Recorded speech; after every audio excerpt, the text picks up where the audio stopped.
ഷാബു പ്രസാദ്, ഇത് ബി.ജെ.പിയുടെ ഒരു ആഭ്യന്തര പ്രശ്നമാണ് എന്ന് പറഞ്ഞുകൊണ്ട് താങ്കൾ പറഞ്ഞതുപോലെ അങ്ങനെ നിസ്സാരവൽക്കരിച്ച് പോകാൻ പറ്റുന്ന ഒരു കാര്യമല്ല ഇത്. കാരണം ഇത് കേരളത്തിൻ്റെ പൊതു രാഷ്ട്രീയ മണ്ഡലത്തിൽ ഇടപെടുന്ന ഒരു ഘട്ടം കൂടി എത്തിയിട്ടുണ്ട്. ബി.ജെ.പിക്കകത്തു നിന്ന് ബി.ജെ.പി നേതാക്കളോടുള്ള അതിർത്തിയിൽ പലതരത്തിലുള്ള വിഭാഗീയതയുണ്ടായി. അതിൽ നിന്ന് ആളുകൾ കോൺഗ്രസിൻ്റെ തെരഞ്ഞെടുപ്പ് രാഷ്ട്രീയത്തിൽ ഇടപെട്ട് അവരുമായി സഹകരിച്ച് അവർക്ക് വിജയമുണ്ടാകുന്ന രീതിയിലേക്ക് കാര്യങ്ങൾ സംഭാവന ചെയ്യുന്നു. ഇതൊരു തരം ഡീല് അല്ലെങ്കിൽ കച്ചവടം പോലെയുള്ള കാര്യങ്ങളായി മാറുന്നു. ഇത് അറിയണ്ടേ, നമ്മൾ മനസ്സിലാക്കണ്ടേ? ഇത് രഹസ്യമായി അങ്ങ് ബി.ജെ.പി തിരുത്തിക്കോളും, തീരുമാനിച്ചോളൂ എന്ന് പറഞ്ഞാൽ മതിയോ? ഇപ്പോൾ ഇവിടെ പറഞ്ഞ കഥകൾക്കൊക്കെ ഉത്തരം വേണ്ടേ?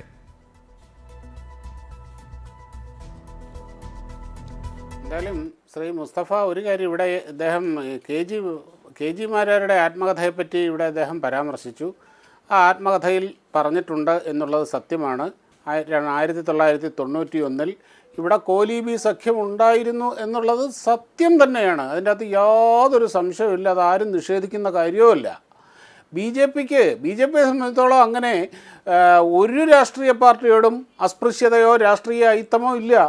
ഓരോ കാലഘട്ടത്തിലെ രാഷ്ട്രീയ സാമൂഹ്യ സാഹചര്യം അനുസരിച്ച് അവർ പലരോടും കൈകോർത്തിട്ടുണ്ട്. അത് കൈകോർക്കുകയും ചെയ്യും, ഇനിയും അതുണ്ടാകും. അതങ്ങനെ തന്നെയാണ്.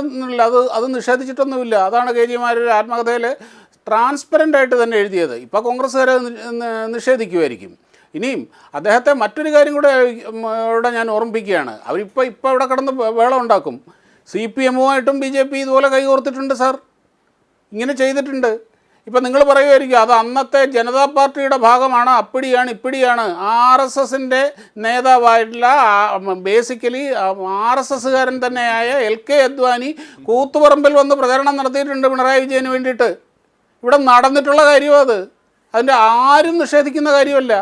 1989 പൊതു തെരഞ്ഞെടുപ്പിൽ രാജീവ് ഗാന്ധിയുടെ സർക്കാരിനെ, കോൺഗ്രസ് സർക്കാരിനെ പുറത്താക്കാൻ വേണ്ടിയിട്ട് ഇടതുപക്ഷവും BJP-യും പ്രതിപക്ഷവും എല്ലാം കൂടി ഒരുമിച്ച് തന്നെയാണ് മത്സരിച്ചിട്ടുള്ളത്. അവർ കൃത്യമായി മീറ്റിങ്ങുകളിൽ താങ്കൾ പ്രധാനപ്പെട്ട ഒരു കാര്യം ഉയർത്തി. അത് ഒരു മിനിറ്റ് പറഞ്ഞു തരട്ടെ എന്നിട്ട് പ്രതികരിക്കട്ടെ. അപ്പം എല്ലാ ആഴ്ചയിലും കൃത്യമായിട്ട് പ്രതിപക്ഷ നേതാക്കളും കോൺഗ്രസിൽ നിന്ന് തെറ്റുക ജനതാദള, ഇടതുപക്ഷം, BJP ഇവരെല്ലാം ഒരുമിച്ചിരുന്ന് മീറ്റിങ്ങുകൾ കൂടി അതിൻ്റെ തന്ത്രങ്ങൾ ആവിഷ്കരിച്ചിട്ടുണ്ട്. VP സിംഗ് സർക്കാരിന് പുറത്തു നിന്ന് പിന്തുണ കൊടുത്തിരുന്നത് BJP-യും ഇടതുപക്ഷവും ഒരുമിച്ച് തന്നെയാണ്. എന്നിട്ട് ആ VP സിംഗ് സർക്കാർ താഴെ